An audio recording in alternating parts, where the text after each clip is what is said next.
हाँ दर्शक बंधु, वर्तमान समय रे सुपरस्टार अरिदम महांती को नहीं आसिला सबुठारु बड़ खबर। ओडिया चलचित्र जगत रे बहु चर्चित अभिनेता अरिदम राय को किए बा न जाने। बहुत आगरू से सुपरहिट मुवी करी ओडिशार घरे घरे परिचित हो पारिछंती। तांकर अनेक फैंस फॉलोअर्स माने मध्य अछंती। किंतु वर्तमान अरिदम एई मुवी रे आउ नकरी से पॉलिटिक्स रे एबे जोग देलेनी। एबे किंतु अरिदम को नहीं चर्चा जोर धरिछि कि सुपरस्टार अरिदम को नाम रे एफआईआर रुजु हेबा परे राज्य सारा बड़ा चर्चा हेउछि एवं तांको वीडियो अत्यधिक भाव में भाइराल हेबारे लागिछि।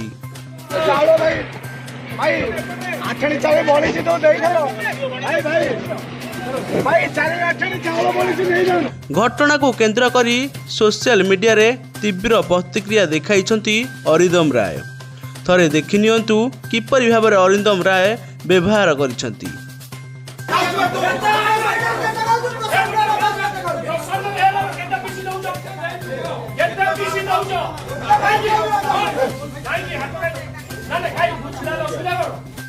अनेक संगठन साधारण लोक अभिनेता को तुरंत गिरफ करने को दाबी करुथिबा बेले पुलिस पक्षरु गोयेनै घटना को तदंत जारी रही। सूचना अनुसार अभिनेता अरिदम को विरोध में दि जाइछि गुरुतर अभियोग। एनै थाना रे अभियोग दाखल होइथिला आउ परे पुलिस आकु आधार करी एफआईआर रुजु करिछि।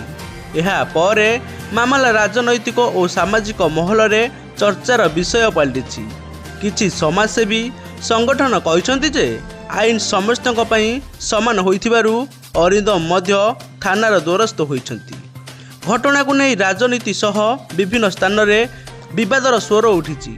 किछि युव संगठन अरिदम को विरोध में दाबी रे प्रदर्शन करिथिबार नजर आसीछि। सोशल मीडिया रे अरिदम को नहीं चर्चा कमु नाही। अनेक लोके तो कहउछंती जे पुलिस शीघ्र कार्यानुष्ठान न नेबे ताहाले लोकों मन में पुलिस प्रति अविश्वास सृष्टि हेबो। अन्यपटे अभिनेता समर्थन माने कहउछंती जे संपूर्ण घटनार सठिक तदंत हेबा आवश्यक। तदंत पूर्वरु काहाकू दोषी घोषणा करिबा संपूर्ण अनुचित। सेमानक मध्य रे अरिदम दीर्घ दिन धरी ओडिशा सिनेमा रे जगत रे काम करी लोकप्रियता हासिल करिसंती एवं तांको विरोध में आसीथिबा अभियोग सत्यासत पुलिस तदंतर स्पष्ट जना पड़िबो।